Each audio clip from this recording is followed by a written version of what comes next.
Assalamu alaikum. Bütün dünyadaki Uyghur muhacir kırındaşlar. Biz yana şu burun Şarkı Türkse Halk Umumi Sayılımıga çağrı kılgınımızda teşvikatını kılgandık.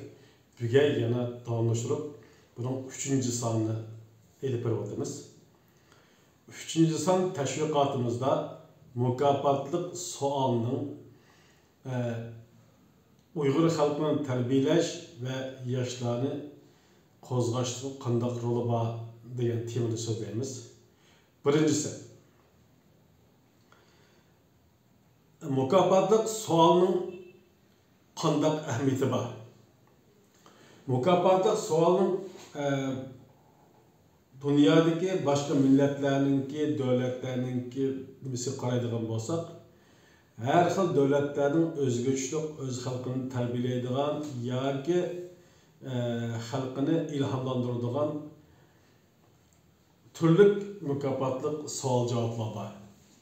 Ama biz dastlabda buni boshlagan uchun eng oddiy qolay bir usullarni qo'llanib boshlayapmiz. Bunun ahamiyati xalqimiz onu e'tirof qilmay turolmaymizki, xalqimiz Iroqdagi jonga taqishadigan zarur ahamiyatlardan yaqindagi manfaatga bog'lanadigan bo'lib qolgan. Biz bir tarafdan xalqimizni iqtisodiy jihatdan manfaatlantirgach, ham shu iqtisodiy jihatdan manfaatlanish yoki xalqimga bir dars o'tqasin deb qatnashgan mohirlarning tilidan chiqqan vatan haqidagi tarix, madaniyat, urf-odat, din, axloq, jamiyat qatorliq bilimlar bilan xalqimizni tarbiyalaymiz. Bu orqali xalqimizga bizga bir davlat, bir hukumat kerakkan deydigan ong'a keltirish orqali xalqimizni umumiy saylovga yetaklash. Ikkinchisi, mukopatlik savol-javob faoliyati qanday ilib boriladi? Mukopatlik savol-javob faoliyati men İstanbul'da bo'lganligim uchun İstanbul'da naq maydondan ilib boriladi. İstanbul'dan qatnashmoqchi bo'lgan mahirlar şu mukopatlik savol-javob faoliyatining oldingi sinaq imtihon 3. ayının 5'den başlap ilinadi.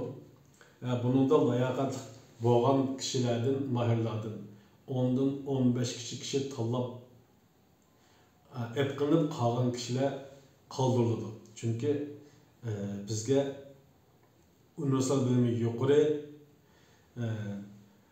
öz xalqining ahvolini yaxshi biladigan, boshqalarga yaxshi tushuntira oladigan hem özü söyleyen bergen cevap keyinki halkımızga ve evlatlarımızga ders bulaladığan ehemmiyet iktidarda ege kişilerini tanlaymiz. Şundan kişiler tanlap çıkırıp emeli musabaka katışıdı. Hem de musabakanın ilip birleş usulü İstanbul'dakiler naq maydonga keladi. Naq maydonda ikramdan javob beradi. Uni naq maydon suhbat qilib dunyoga cho'ng minutni o'zi taqdimiz ham normal sinig'i ilib keyin xatoyimiz o'ngshab qayta taqdish orqali xalqimizga sunamiz. Ham shu maydonning o'zida baholovchilar yana shu biz qo'ygan savollarga qarata şu bilimga ega bo'lgan ziyolilar, ulamolarni taklif qilinadi. Ular naq maydonda baholaydi. Shu bo'yicha ilib boriladi. Agar İstanbulda bo'lmay, dunyoning boshqa yerida bo'lganlar bo'lsa, ikramdan qatnashadi.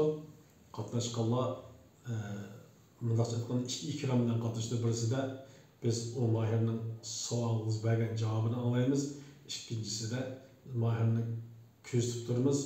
Çünkü mahirlarninki qog'ozga qarab javob berishiga, telefon qarab javob berishiga yoki boshqalardan savolga javob berib, undan javob berishga bo'lmaydi. Shuna bu savolni biz oshkor oldin bir oy burun e'lon qildik. Bir oy vaqt bu savollarning javobini tepishga kantasha yetib oshadi.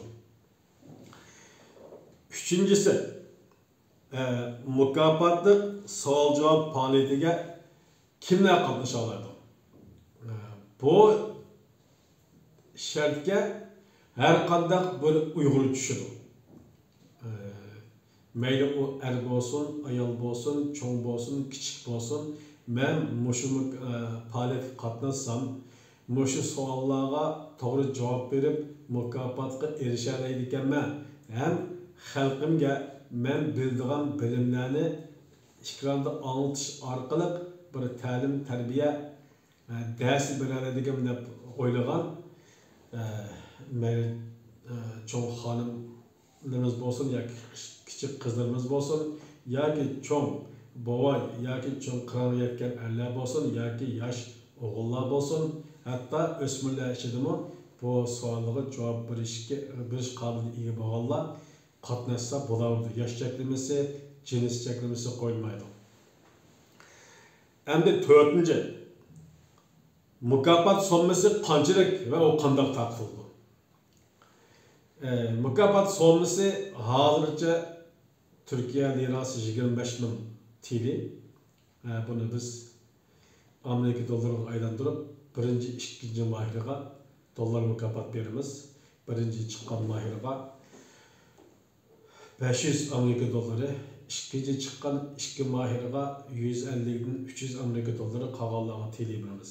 Ama bunda çıkarılışımız menmi az bo'lsa-mu mushu faoliyatga hassanni qo'shsam deb da'vatdir. Ularda o'ziniki qanchalik nima qetishini demedi.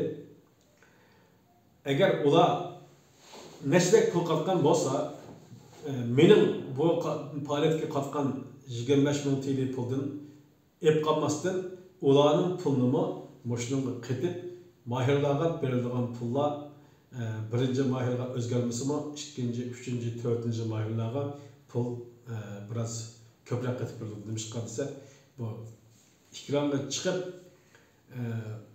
dastlab qadam bu ishni moslashishmi jur'atlik odamlar kerak. Hozir Alloh uchun xili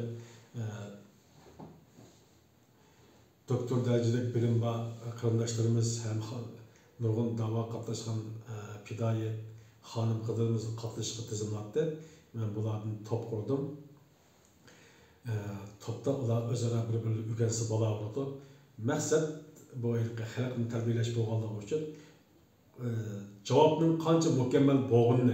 İnandıkin cevap vergende qaysi en mükemmel cevap vergen olsa o birinci bahalandı. Şunun için katıştığı mahirler til kabiliyetiga, universal bilim kabiliyetiga ega bo'lishi lozim. Ondan sonra yine qo'rqib ketmanglar, chunki hammasi bir Uyg'ur bilish tegishli bo'lgan narsalar bo'lg'achqa, balki savoldan qarab hech bo'lmasa 20-30 savolni sizlar hozir yeb bilgan savollar. Qolganlarini azroq tirishsanglar topa olasizlar. Endan keyin faoliyat mukofot qanday taqildi deganimizda shu maydonda baholovchilar birga bo'ladi. Savolni men so'rayman, ammo baholashni shu maydonga taklif qilgan siyosilar va ulamolar baholaydi. Shularning aslida zaten biz o savolni imtihan ilishdan burun hamma javobi mukammal yozilgan bo'ldi. Javoblarni tepib mukammal qilib tayyor qilib qo'yamiz. Zaten mahallani bergan javob undan bak yiroqlab ketmaydi. Mukammal bo'lsa ko'p yaxshi, mukammal bo'lmasa-mu tunji qitim bo'lganda shu javobning savolning normal javobini beradisa, albatta shu sinovni o'tgan bo'ldi. Shunga qiyinlab ketganmiz deb qo'rqib ketmayman. Endi keyingi oxirgi tashabbusim qarindoshlar, men bu faoliyatni o'zim halol kasb qilib topgan pul bilan boshladim. Hozirmi bir necha qarindoshimiz biz yordamlashamiz deydi. Men balkim bir ikki qitim yoki 2-3 qitim o'zim chiqarib qila olishim mumkin, chunki bunda bo'lgan so'msiz ish bordi. Bunda jiq mukofotni men izchil berib olmayman. Ammo bu faoliyatning xalqimizga foydasi bor ekan, xalqni tarbiyalashda, xalqimizni ittifoqlashda foydasi bor ekan deb qarasanglar, to'p qo'shilib umid qilaman. Yana o'zinglar iqtisodiyotni qo'llab-quvvatlashni umid qilaman. Yana bir narsa, biz bu mukofotlik savol-javob qatoriga xalqimizni chachadigan, ixtilof paydo qilgan savollarni tashlamaymiz. Hem undan cevap bergenler bo'lib qolsa, masalan, o javoblarni layoqatli javob deb qaramaymiz. Tarix savollarimizga tarixni bildigan ziyolilarimiz baho beradi. Diniy savollarimizga dinda mukammal yetishgan, normal o'tirgan yo'l tutgan ulamolarimiz baho beradi. Ammo xalqimizni fitnaga chechib, o'zaro dushmanlashtiradigan, chochadigan manda savollarni ham biz o'tirib qo'ymaymiz. Navoda bilib bilmay chiqargan bo'lsak, ulamolarimiz, ziyolilarimiz bu jihatda fikr bersa, bu savol amaldan qoldirilib, uning o'rniga ixtilof qilmaydigan savollar saqlanadi. Shunga ma savol-javob faoliyatidan ko'p xalqimiz qo'llaydi deb ishonmayman. Lekin ba'zi insonlar keyindan bir fitna fasod chiqib qolarmi deb ansiraydigan qarindoshlar bo'lsanglar, xotirjam bo'linglar. Bu ekranga hargizmi ixtilofli savollarni tashlamaymiz, ham ixtilof qiladigan yo'lni qo'ymaymiz.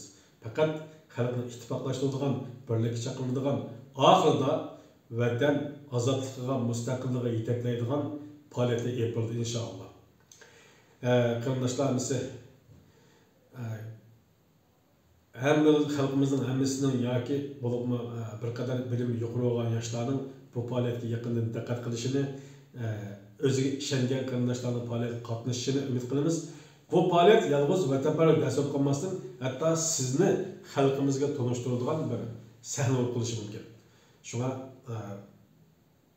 agar men bu savollarning javobini topib mukofotga erishishga imkonim bor deb qarasangiz, bu faoliyatga qatnashing, boz qarindoshlaringizga, do'stlaringizga yetkazib qo'ying. Alloh sizlarni salomat qilsin, bizni bu kutgan maqsadga yetkazsin.